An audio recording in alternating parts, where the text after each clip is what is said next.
Hi guys, welcome back to my channel. Today we are making creamy Tuscan chicken tossed with some gnocchi, and I'm telling you, it is comfort food at its best. It makes for a perfect weeknight dinner idea, and you'll be shocked at how easy it is to put together. So for this recipe, I'm working with some chicken tenderloins, which I just think are a little bit more tender for a recipe like this. You just want to cut your chicken into bite-sized pieces and then season it with salt and pepper. You want to toss your chicken with a little bit of cornstarch. So I have about 2 tablespoons of cornstarch here. You could use flour if you prefer, but I find that the cornstarch just seems to work a little bit better and it won't burn in the pan the way that flour can sometimes. Just make sure that all the chicken is coated. You do not need to have this on parchment paper. It was just on the parchment paper because I was shooting a recipe for my blog and it looked a little bit better, but really you can do this in a bowl. Then you want to get yourself a large nonstick pan. So I am working with a 12-inch pan, heat it up to a medium-high flame. And then I like to use a combination of oil and butter. So first we're going to do the oil just so that the butter doesn't burn, about a tablespoon. And then I'm also going to use a tablespoon of butter just for a little flavor. So once your butter and oil starts to sizzle like this, then you can add your chicken.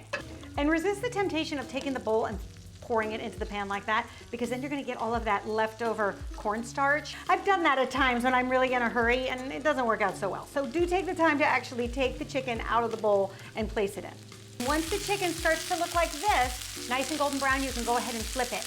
At this point, you're not looking to actually cook the chicken through. We're gonna do that in a later stage. So you really just need probably another minute or two on the other side. Once your chicken is looking good, then you can go ahead and transfer it to a plate to rest. And then we're gonna work on the sauce. Then you wanna deglaze your pan with 1/3 cup of dry white wine, like a Chardonnay or a Sauvignon Blanc. If you don't drink, that's okay. You can add the same amount of chicken broth in the next step. And just take your wooden spoon and kind of clean up all of the brown bits that are at the bottom of the pan. That's where all the flavor is. So you wanna make sure you get that. And you also want the wine to reduce down by about 1/3. Then you're gonna add 1.5 cups of chicken broth. And if you're not using the wine, then you would just add another 1/3 cup of chicken broth to your mixture. And then we're going to add 1 cup of sun-dried tomatoes. I get the kind that are already sliced, Trader Joe's brand, just because it'll save you from having to cut them. And do make sure that they're drained too. So I drained these before I put them in, but there's still a little bit of oil in the bottom. So I just kind of like spoon them out just to make sure we don't add too much oil back into this mixture. Then to punch up the flavor of the tomatoes, I also like to add just a tablespoon of tomato paste as well. Put that in there. And then for a little bit more flavor, I'm going to add a teaspoon of Italian seasoning. If you don't have that, you could use any combination of dried basil, dried oregano, dried parsley, or a little bit of all three. And then for some more flavor, we're also gonna add 2 cloves of minced garlic. Now, I know there are some people who don't share my enthusiasm for garlic, and you maybe just wanna pare that down to 1. I just think it adds a lot of flavor. I find with something like this where there's so many different ingredients, I don't find that you really taste it to be garlicky, you just taste it to be really flavorful. So that's why I do 2 cloves. So our sauce is almost there. You can see it's still pretty runny at this stage. So in order to make it really creamy and delicious, we're going to make a slurry. And a slurry is super simple to do. All it is 2 tablespoons of very cold water to 2 tablespoons of cornstarch. Now, the secret with getting a slurry to work is 2 things. 1, your cold water has to be very cold, so we got that covered. And then the cornstarch gets mixed into the water. I like to mix it in with a fork so that it doesn't clump. And here's the other secret to getting a slurry to work. The mixture that you're trying to thicken has to be boiling. So you can see right here, we have got a nice boil going. And when I put this in, it's gonna start to thicken right away. And if you're using a nonstick pan, do use a Teflon whisk just so that you don't scratch your surface. So you see it's so much thicker, and that's going to make a really nice sauce when we go to toss it with our gnocchi. At this stage, I would just turn down your flame so that it doesn't become too thick, because the more heat, the more thickening is going to happen. And if that happens, you can thin it with just a little bit more chicken stock. Not a problem. See, that'll just mellow right out. Then at this stage, we're going to add 2 cups of fresh baby spinach just to get a little nutrition into our decadent pasta sauce here. And it'll just wilt right down.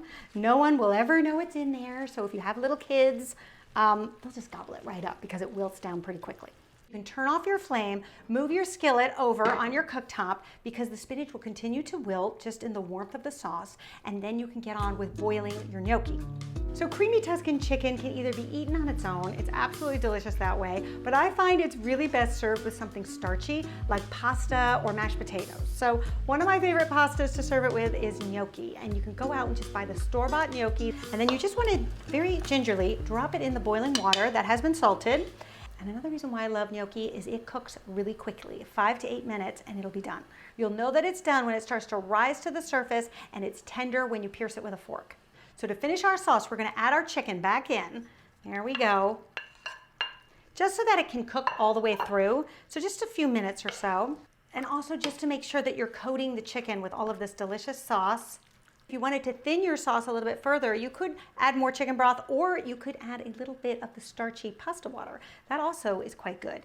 I like to do that because the pasta water is hot and the starchiness won't allow it to thin out too much. This would be a delicious dinner just like this, especially if you're trying to be dairy-free.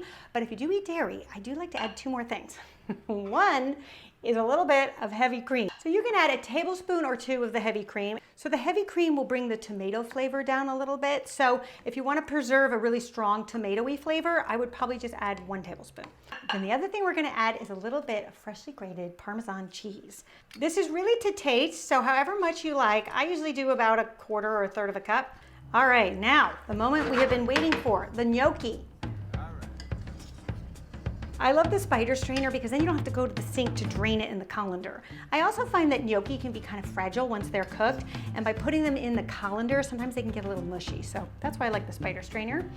Just toss this beautiful sauce with your gnocchi until it's all covered. At this stage, it is a good idea to taste it.